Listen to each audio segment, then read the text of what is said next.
so anyone would like to ask a question, raise your hand, and Ibrahim will take the microphone. Mr. Hurst, thank you very much for being here. Your name and affiliation. My name is Ray Okla. You talked about the situation in Saudi Arabia, and you talked also about the situation in Syria. Do you see any similarities here in the sense that Assad is staying, but the price that Syria is not staying? And you say that you think MBS will be there. Yes, MBS will be there, but unfortunately there's a heavy price that the kingdom is paying. So do you see any similarities between the two, and where do you see things are going in terms of both? Thank you. There are lots of similarities between it. I mean, Syria now is a permanently occupied country. And I don't think that those, by the Russians and the Iranians, and by the Turks as well in the north. And I don't see that changing in the near future. To answer your question about Saudi, I think Jamal's view changed in the last few weeks and months of his life. He regarded himself as he didn't want to be called a dissident. He regarded himself as a loyalist. And initially, all of our friends, including Khalid, we had big arguments with him about he supported the war in Yemen, he supported capital punishment, he supported the House of Saud.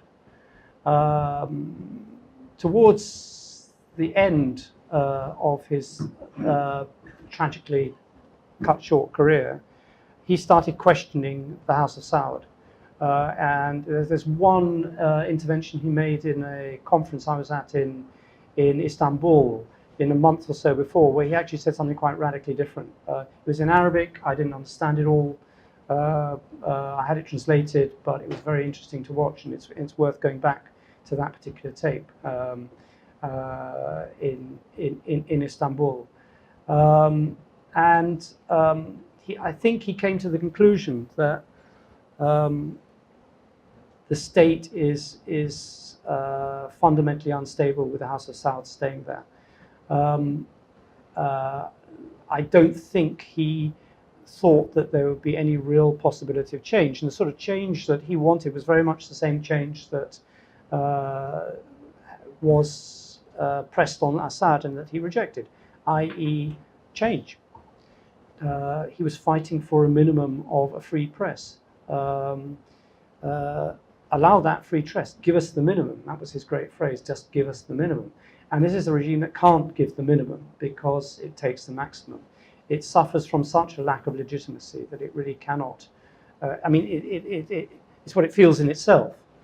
Added to that, the instability caused by one part of the one prince taking all, which hasn't really happened before. Before it was a share out of the goodies, and it was a very carefully organized share out. Now you have a winner takes all, and that also changes things. So I think that MBS can only, there's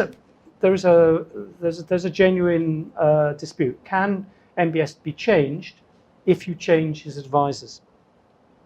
And there's a school of thought in London in particular that if you've got good guys around him, he would start being more temperate and less risky. I have a feeling that is wishful thinking. I think he's going in one direction. I think he's been checked so far. I think his father's very angry with him at the moment. But again, the relationship between father and son is something that is, I think, guesswork at the moment. And you get varying reports of how compos mentis his father is at any one time, and literally contradictory reports about his actual fitness. For instance, when he met the Kuwaitis, he was extremely active recently. When he talked to Erdogan over the phone, he could only read out a statement. He couldn't conduct a question and answer. So we get varying reports of who. We know, for instance, that after MBS made his comments to Jewish leaders here in the States, and after the really negative reaction that sort of leaks of the deal of the century was getting, especially about Abu Dis, that the Palestinian file was taken away from him. That's the rumor and the report. But actually what happens is rather like Kremlinology. It's guesswork. And you can only really piece together events after they've happened. And it's guesswork, and it's gossip, and you just simply don't know what is truth and what is not. It's fair to say there's a huge amount of internal anger inside the family. Whether they can do anything about it, I really don't know. Are we over talking up, for instance, bin Naif's power? Because bin Naif was very, very much a CIA man. Are we overestimating Prince Ahmed's ability to challenge him if indeed he were to take the chairmanship of the Allegiance Council, which is another way of, it's the only institution left. It's a dormant institution, but it is actually an institution that a future king needs if he's going to become king. So the next questions to ask about Saadi are, what are the prospects of a King Mohammed? And will that actually happen? About Syria, the Syrian part. This question was 2 parts. Yes, I mean, I sort of answered that before. I did address that. Yeah.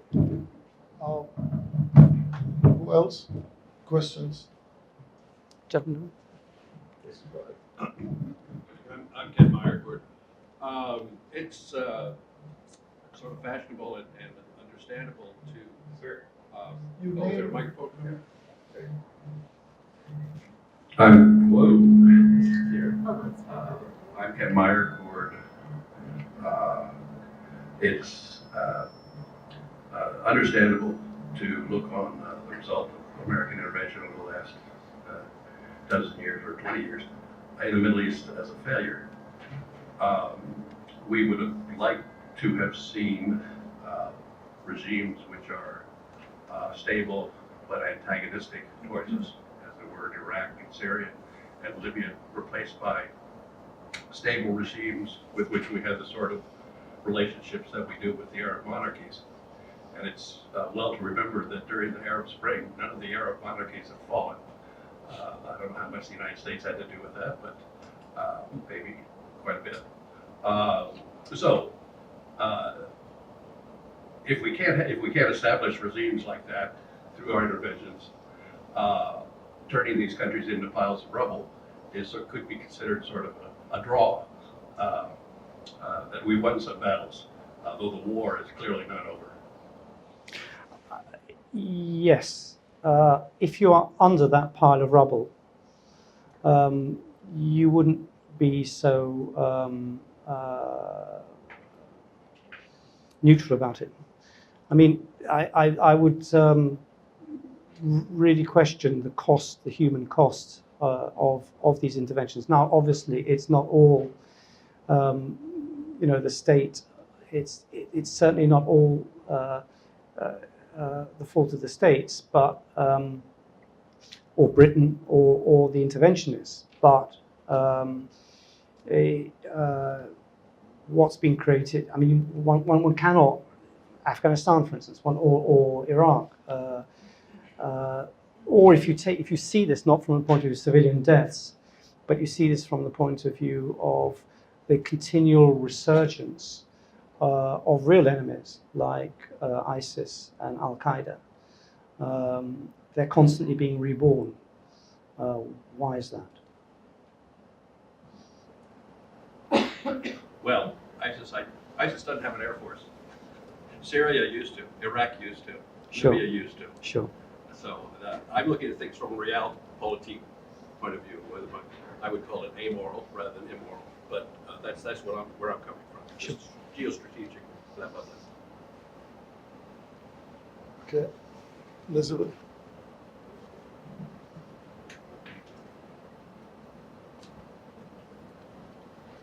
Elizabeth Myers, editor-in-chief for Inside Arabia.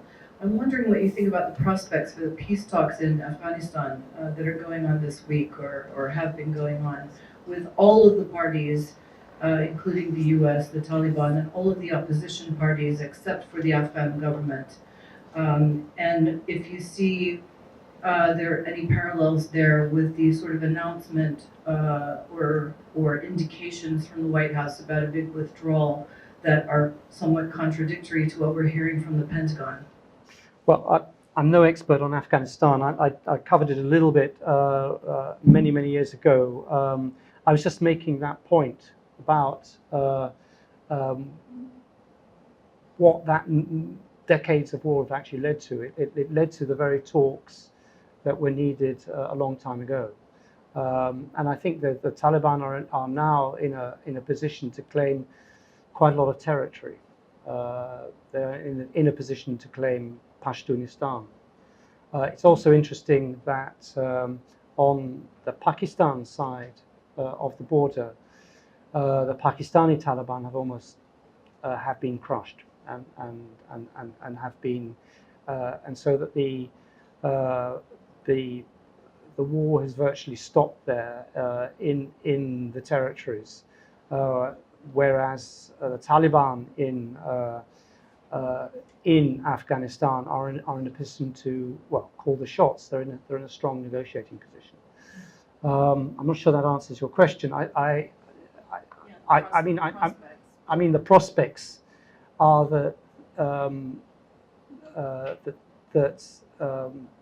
this is only going to be solved by talking. There's got to be, I think, two circles of negotiations. That there's got to be an internal deal, and there's also got to be an external deal as well, and that will also have to involve Afghanistan's neighbours as well, Pakistan and Iran, and this is going to be a very long, drawn-out thing. But the actual process of it is the right one. Again, my point about the Allies being dodgy or the Allies being unstable refers quite a lot to Karzai and the government. This is now a completely new government. It's got some of the same problems and some of the same warlords in it. I'm not an expert on Afghanistan, but the process it has to be the right one.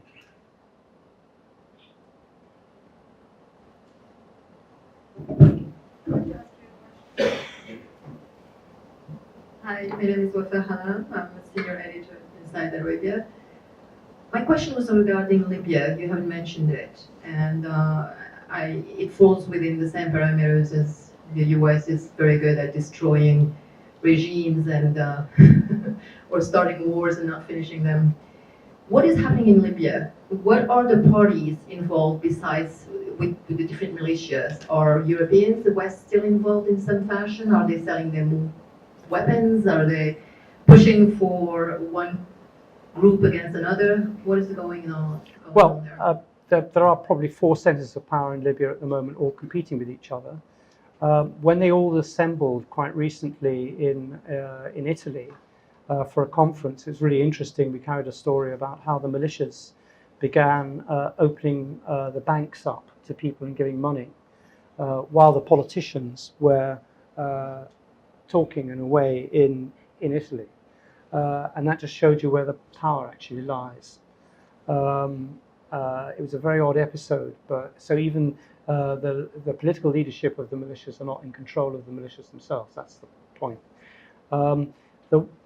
The Western governments are pursuing different policies in different places.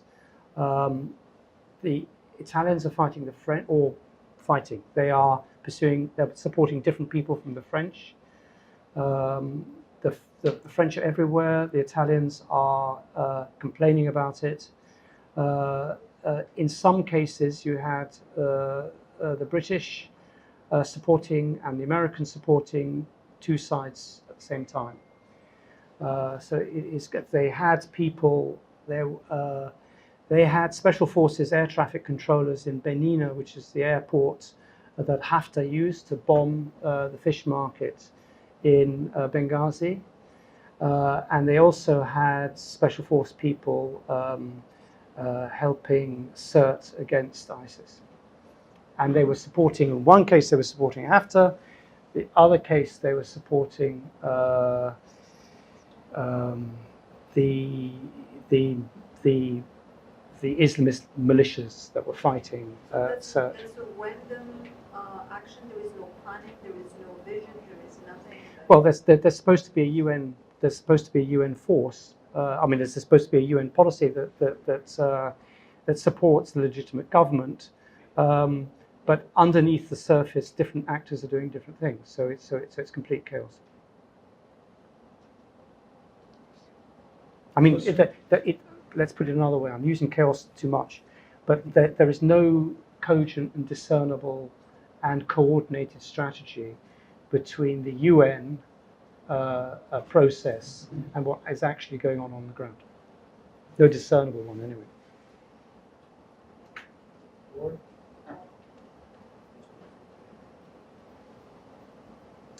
Hi, David. Warren David from ArabAmerica.com. How do you feel about the new voices on Capitol Hill, the Rashida Tlaibs, the Hen Omars, the new congressional progressive leadership? Do you feel optimistic regarding foreign policy as far as the impact that they could have on foreign policy, like SR1 unfortunately passed yesterday, but there were many that dissented because of the BDS provision. That many senators 24 senators who felt that it was unconstitutional. So there is something going on Capitol Hill, and do you feel any optimism there? Yes, I do. I don't know much about it, and I really would like to be informed by you. But I mean, potentially yes. I think there's a new generation of Americans who feel American. They also feel Palestinian, and they feel, and they're not refugees, they're not immigrants, they're Americans, and they're expressing themselves. And I think that's really important and really good. I think forces stacked against them are pretty big, particularly where Israel is concerned. And I've noticed this here much more than I noticed this in Britain. In Britain, we're freer to talk about things like a Palestinian state, and in America, there certainly in the media, there's much more reserve and a far more entrenched position, that's interesting. But I think that's eroding. I also think that there are things happening in the Jewish community, American Jewish community here, which are potentially interesting, and that is that they are genuinely being split between support for Israel and Netanyahu's support for evangelical Christian Zionism. And I think there's a real problem there for liberal progressive Jews who call themselves progressives or identify with that. And that isn't just an identity issue. I think that's I think that there is I think that's significant, and I take it seriously. It would be great if there was genuine debate that was more balanced in Congress about A, Palestine, B, the conflict, C, Israel. Whether that's going to happen and how quickly that's going to happen, I'm no expert. I think you were telling me how 3 donors were responsible for what percentage of 30%.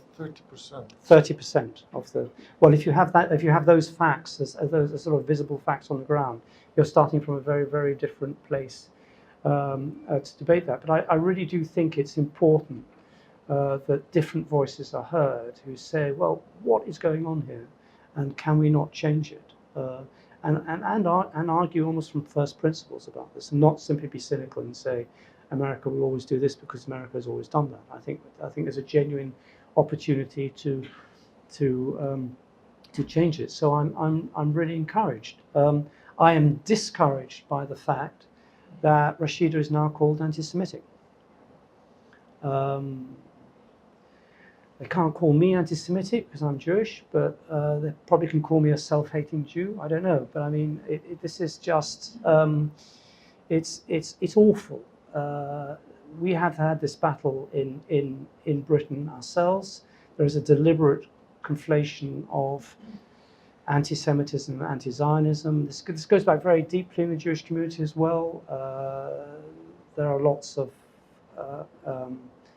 real arguments that go all the way back to the Holocaust about whether or not, having gone through the Holocaust, you were automatically signed up to the creation of Israel. Half my family were, and the other half went. You know, it's as simple as that.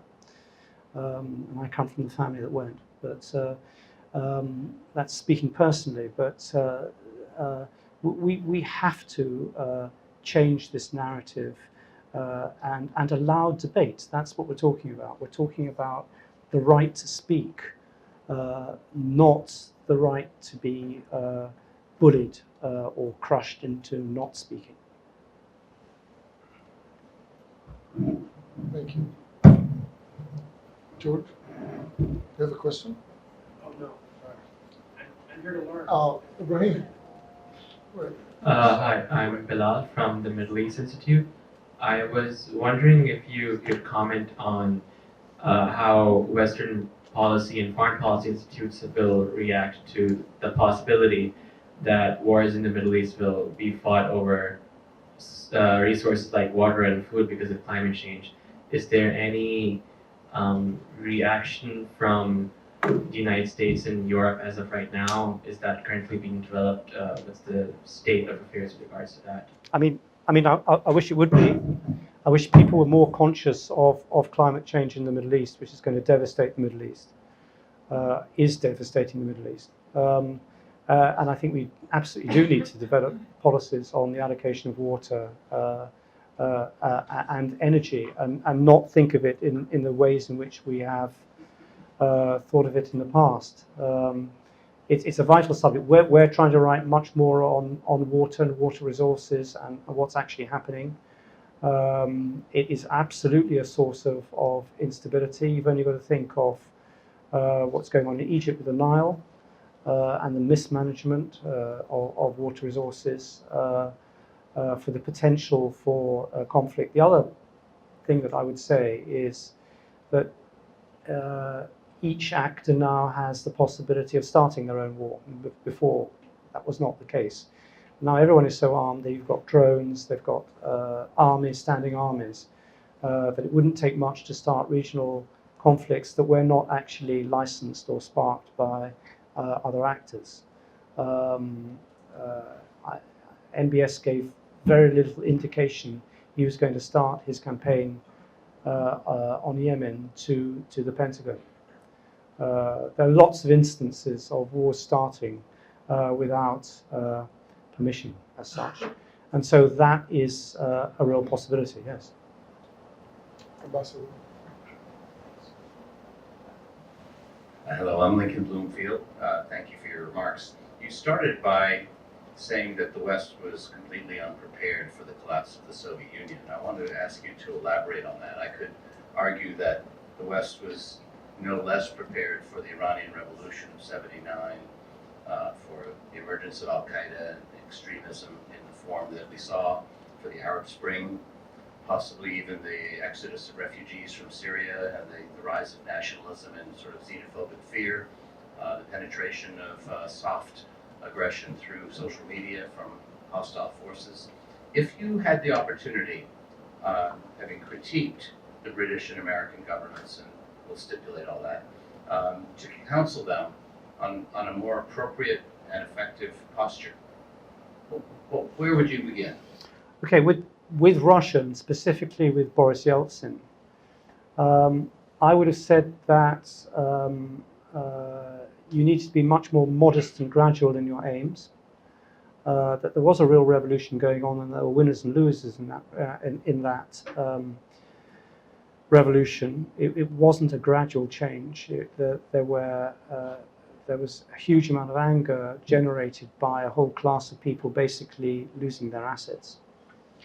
And I would have counseled them to be cautious and supportive. The West gave advice. It didn't, I think, you can correct me on this, give them a huge amount of money. Russia didn't get a Marshall Plan. Russia did not get the money that, for instance, Poland got from the EU when it became a new member. The EU changed Poland in its entirety. Now, there are Russian causes to this as well. There was Russian suspicion, there was but there was a fundamental misunderstanding. There weren't even enough people who spoke Russian in the State Department or even in the Moscow embassy. That there were fundamental misunderstandings. I think there generally was this idea that one system had won, and that now Russia was roughly where Chicago was in the 1920s. That's what the American ambassador at the time told me, and he talked about the green shoots. And so you had not just the American ambassador but the British ambassador at the time underplaying the negative tendencies of this huge social ferment that was going on. And that was the start of the mafia, the Russian mafia. And I started writing stories about the Russian mafia. And then the British commercial secretary went to me and said, "You're undermining exactly what I say. I'm trying to get privatization going." But I'm saying, but the shares are not going to shareholders here. They're going into the hands of oligarchs. You don't understand what's going on here. This isn't privatization in the way that we understand privatization, which has democratizing aspects to it. This is Russian privatization. I mean, Chrystia Freeland, a friend of mine, who's another Canadian foreign minister, wrote a whole book about this. She was from the FT. It was going wrong. You could see lots of things going on. All I'm saying about how we handled Russia, and it's not, again, I was asked, what did the West do wrong? So I've formulated that narrative in terms of Western mistakes, but there were also huge Russian mistakes as well. It's difficult to know what to have done, but I would have treated the process with a huge deal of caution, more money, slightly less advice, more empowerment, more institution building. And at that time, what we were interested in was institution destruction, because the institutions were Soviet ones, therefore they had to be destroyed. That's a mistake. And it's the same mistake I think we made in Iraq with the Iraqi army.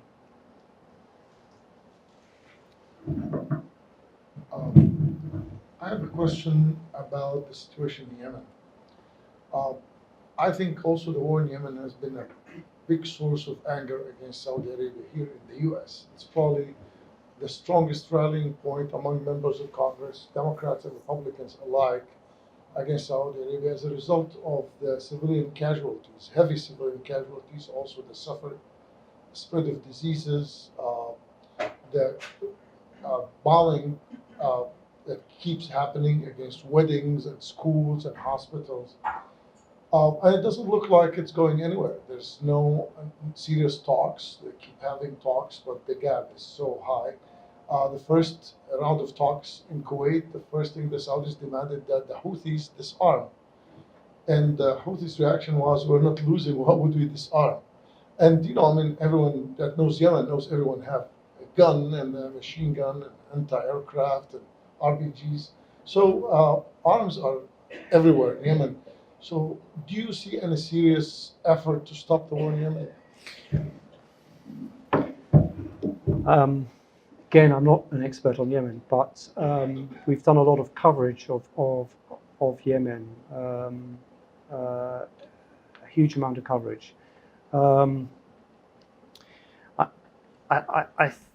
I think Yemen is a case of the destruction of the Arab state, and it just gets weaker and weaker, and the sub-level of command and command and control is getting lower and lower each time with each year, and I don't say that with any glee at all.